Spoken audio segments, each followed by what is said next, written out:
Okay दोस्तों, ऐसे राजामौली आ चुके हैं अपनी अगली मूवी वाराणसी का ग्लिम्स लेकर। एंड हाँ, मैं थोड़ा लेट हो गया हूँ इसके बारे में बात करने के लिए। बट भाई थोड़ा घर का काम चल रहा था, टाइम नहीं मिल पा रहा था, लेकिन चलो अब बात करते हैं। अब इसे लोग ट्रेलर बोल रहे हैं, लेकिन ऑनेस्टली एक टाइटल अनाउंसमेंट जैसा ही लगता है, जहाँ कुछ कॉन्सेप्ट आर्ट के थ्रू राजामौली अपने वर्ल्ड को दिखला रहे हैं कि मूवी किस लेवल पर ऑपरेट करने वाली है। मतलब लिटरली हिंट दे रहे हैं कि हाँ भाई आओ मूवी गेस कर लो कि क्या हो सकती है। और जो चीज़ हमें पहले से पता थी उसके हिसाब से मूवी एक एडवेंचर टाइप स्टोरी होने वाली थी, लेकिन जो अब ग्लिम्स में दिखाया गया है वो क्लियरली बताता है कि मूवी सिर्फ एक एडवेंचर नहीं बल्कि एक टाइम ट्रैवल एडवेंचर मूवी होने वाली है। तो चलो अब हर एक सीक्वेंस को लाइन बाय लाइन देखते हैं और समझते हैं कि क्या हो सकता है। एंड ये बस एक थ्योरी है, तो उसे वैसे ही देखना। सबसे पहले हमें कंफर्म हो जाता है कि मूवी का मेन टाइमलाइन होगा 2027 CE। और मेरे हिसाब से ये वो टाइमलाइन होगी जहाँ से सारी स्टोरी ओरिजिनेट करेगी। बाकी टाइमलाइन में हमारे लीड्स यहीं से ट्रैवल करते हुए दिखेंगे। मैं ये ऐसा इसलिए कह रहा हूँ क्योंकि पृथ्वी सर के कैरेक्टर कुंभा का फर्स्ट लुक जो आया है वो काफ़ी मॉडर्नाइज है। एंड मूवी रिलीज भी होने वाली है 2027 में। एंड जिस तरह का वो लुक है वो 2027 जैसे ईयर्स में ही पॉसिबल है, क्योंकि टाइम पीछे हम लोग जाएंगे तो वो लुक नहीं आ पाएगा। वो मैकेनिकल व्हील चेयर वाला ओवरऑल लुक और टेक्निकली एडवांस लुक, तो वो 2027 में सही रहेगा। एंड यहीं से मूवी की ओरिजिन होगी तो वो काफ़ी ऑथेंटिक लगेगा। जहाँ सबसे पहले ही हमें सीन देखने को मिलता है 512 CE का, लगभग आज से 1500 साल पहले वाराणसी के सीन, जहाँ पे एक बड़ा ही विजुअली स्टनिंग चीज़ हमें देखने को मिलता है कि फिर बनारस ऐसा देखने को मिलता है। और उसमें एक ऋषि मुनि यज्ञ करते हुए दिखते हैं।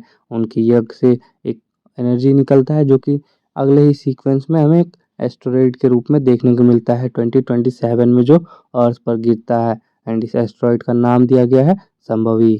अब जब आप इस सीन को ऐसे देखते हो दोनों को एक दूसरे से कनेक्टेड होते हुए, तो ऐसा फील होता है कि 512 CE में कुछ ऐसा हुआ होगा, कोई ऐसी भविष्यवाणी होगी शायद जो इसके बारे में बताते हैं, जो 2027 में एस्टेरॉइड अर्थ पर गिरता है उसके बारे में बतलाती है। या फिर वैसे ही कुछ उन दोनों को एक दूसरे से कनेक्ट करती हैं उन बातों को। वहीं जब एस्टेरॉइड गिरता है 2027 में, तो वो गिरता है रॉ साइज सेल्फ में, जहाँ वहाँ में काफ़ी सारे लोग दिखते हैं। अब इन्हें आप साइंटिस्ट कह सकते हो, रिसर्चर्स कह सकते हो, जो रिसर्च करने के लिए गए होंगे।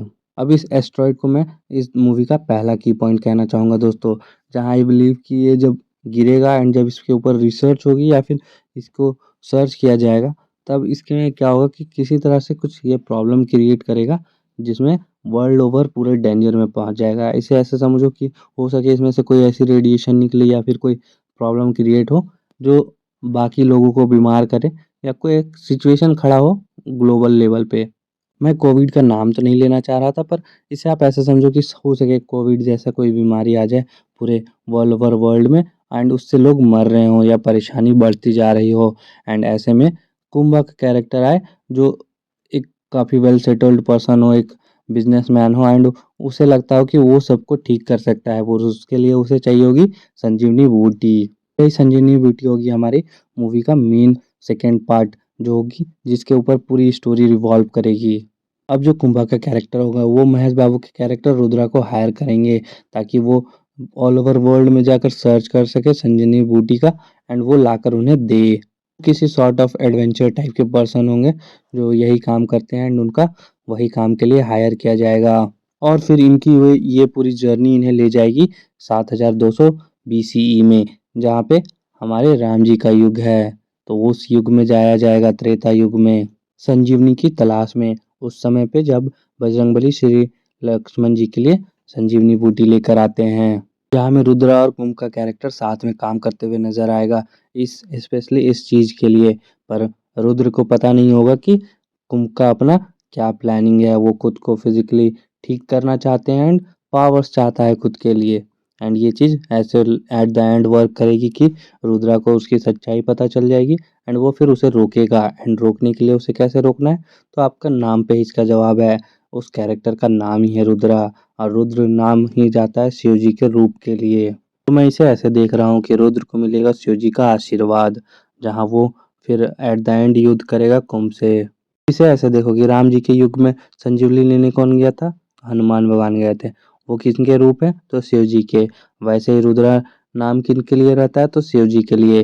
तो इस तरह से ये एक पैरेलल मैच किया गया है। नाउ इस पूरी स्टोरी में टाइम ट्रेवल एक बहुत ही बड़ा एसेंशियल पार्ट है, जहाँ अगर हम इस पूरी स्टोरी को देखें तो सब कुछ टाइम ट्रैवल में ही डिपेंडेंट है। टाइम ट्रैवल को बहुत सारे अलग-अलग थ्योरीज में अलग-अलग तरीके से दिखाया गया है। मार्वल का ही कॉन्सेप्ट देख लो या फिर डीसी का जो उन्होंने फ्लैश मूवी में दिखलाया। तो ऐसे मूवीज में हमारे पहले से टाइम ट्रैवल वाले पार्ट को काफ़ी अच्छे से एक्सप्लोर किया गया है। पर अब हमारी मूवी का जब बात सिचुएशन आता है तो मैं कहता हूँ कि उस शॉट पर जहाँ हमें माँ छिन्नमस्ता को दिखलाया गया है, अगर आप वहाँ पर डिटेल में देखने जाओ तो आपको दिखेगा कि एक ऋषि मुनि वहाँ पर यज्ञ कर रहे हैं। एंड वहीं यज्ञ के अगल बगल में आप देखोगे तो वहाँ काफ़ी सारे बोन्स रखे हुए दिखेंगे। एंड इसे आप एक प्रॉपर यज्ञ के बजाय वो तांत्रिक तंत्र विद्या वाली वाइब में आया जाती है। बट पॉइंट ये नहीं है, पॉइंट ये है कि आई बिलीव कि ये प्लेस होगा जहाँ हमारे मूवीज के कैरेक्टर टाइम ट्रैवल करते हुए नजर आएंगे, वो भी माँ छिन्नमस्ता के आशीर्वाद से। जिस काइंड का एनर्जी चाहिए टाइम ट्रैवल के लिए वो आई बिलीव कि माँ छिन्नमस्ता के आशीर्वाद से हमें यहाँ देखने को मिलेगा। क्योंकि जितना मैंने अभी पढ़ा और समझा उसके अकॉर्डिंग माँ छिन्नमस्ता सिम्बलाइज करती है self control, pure energy, death और रीबर्थ के कॉन्सेप्ट को। एंड आप अगर सोचने जाओ तो टाइम ट्रैवल करने के लिए ऐसी ही प्योर एनर्जी की ज़रूरत पड़ सकती है। अब दोस्तों ये बस मेरी एक थ्योरी है एंड मैं ये वहीं शेयर कर रहा हूँ जो मैंने अभी तक पढ़कर समझ सका हूँ। एंड किसी को भी लगता है कि कुछ गलत समझाऊँ तो भाई उसके लिए मैं पहले ही सॉरी चाहता हूँ। मैं किसी को भी हर्ट नहीं कर रहा, किसी की फीलिंग को हर्ट नहीं कर रहा। तो दोस्तों ओवरऑल अगर हम इस टीजर के हिडन नैरेटिव समझे तो पिक्चर कुछ ऐसी लगती है। 512 सी में शुरू हुआ है एक कॉस्मिक इवेंट जिसका कनेक्शन है 2027 में गिरने वाली संभावी एस्टेरॉयड के साथ। इस एस्टेरॉयड की वजह से दुनिया में एक बड़ा क्राइसिस आ जाती है और इसे डेंजर को क्योर कर ढूंढते हुए कुंभ निकलता है। पर असली मोटिव होती है अपनी डिसेबिलिटी क्यूर करना, ना कि दुनिया को बचाना। इस डेंजरस मिशन में वो रुद्र को हायर करते हैं, एक ऐसे कैरेक्टर जिसके पास एक डिवाइन डेस्टिनी छुपी होती है। दोनों की जर्नी उन्हें लेकर जाती है एंशियंट लंका 7200 बीसीई में, जहाँ संजीवनी बूटी का असली राज छुपा है। और एंड में होती है टकराव कुंभ वर्सेस रुद्रा, जहाँ एक तरफ है कॉस्मिक पावर और दूसरी तरफ होगा शिव जी का आशीर्वाद। मैं अपने इस वीडियो को दोस्तों यहीं पे एंड करना चाहूँगा कि इसे एक ऐसे देखो जैसे कि ये एक जर्नी होने वाली है, काफ़ी बढ़िया जर्नी। एंड एस राजामौली की मूवी है तो वो प्रेजेंट तो तगड़ा करते ही हैं। देखते हैं हमें और क्या क्या आगे देखने को मिलेगा। ये थ्योरीज मैंने इंटरनेट से भी उठाई हैं एंड कुछ अपने पार्ट को भी ऐड किया है जो मुझे देखकर समझ में आया। तो ये ओवरऑल ऐसे वर्क करता है मेरे लिए।